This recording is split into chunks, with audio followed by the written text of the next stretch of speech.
चंद्रकांत देगा तारा के सामने सरू का साथ और इसी के साथ सीरियल सरू की कहानी में आने वाला है एक जबरदस्त धमाकेदार मोड़। जी हाँ दोस्तों, आने वाले अपकमिंग एपिसोड में आप देखने वाले हैं कि हालात एक बार फिर सरू और वेद को आमने सामने ला खड़ा करेंगे। कहानी उस वक्त नया रंग ले लेती है जब वेद सरू से बात करने की कोशिश करता है, लेकिन सरू पूरी तरह से टूट चुकी होती है और वह वेद से कोई भी बात करने से साफ इनकार कर देती है। सरू की यह चुप्पी वेद को अंदर से तोड़ देती है और वह बार बार उसके आसपास घूमता रहता है, लेकिन तभी तारा यह सब अपनी आंखों से देख लेती है। अपने बेटे वेद को सरू के आगे पीछे घूमते देख तारा का गुस्सा 7वें आसमान पर पहुंच जाता है। गुस्से में भरी तारा सीधे सरू के पास जाती है और सबके सामने सरू पर आरोप लगाते हुए कहती है कि डिवोर्स हो जाने के बाद भी तुम मेरे बेटे को अपने आगे पीछे घुमा रही हो, तुम्हें बिल्कुल भी शर्म नहीं आती। तारा के ये तीखे शब्द सरू के दिल को छलनी कर देते हैं, लेकिन इस बार सरू चुप नहीं रहती।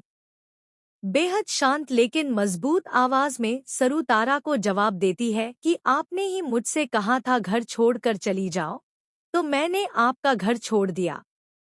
आपने ही मुझसे कहा था वेदशा को छोड़ दो और डिवोर्स पेपर पर साइन कर दो, तो मैंने बिना कोई सवाल किए उन कागजों पर भी साइन कर दिए।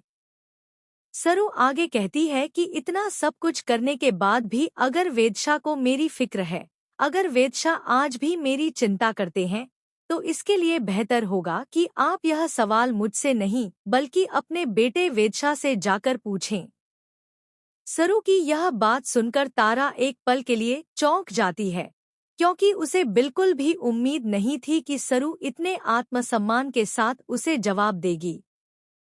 इसी बीच कहानी में एंट्री होती है चंद्रकांत की, और जैसे ही चंद्रकांत वहां पहुंचता है, वह सबके सामने तारा के खिलाफ खड़ा होकर सरू का खुलकर साथ देता है।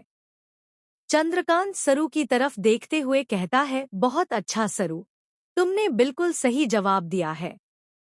इसके बाद चंद्रकांत तारा की तरफ मुड़कर कहता है कि तारा जी, आप आज तक इन दोनों के प्यार को समझ ही नहीं पाई। आप तो बस एक ही जिद पकड़े बैठी थी कि सरू और वेद किसी भी हाल में अलग हो जाएं, और देखिए आपकी वह जिद पूरी भी हो गई। आपने सरू और वेद को अलग करवा ही दिया और आज वे दोनों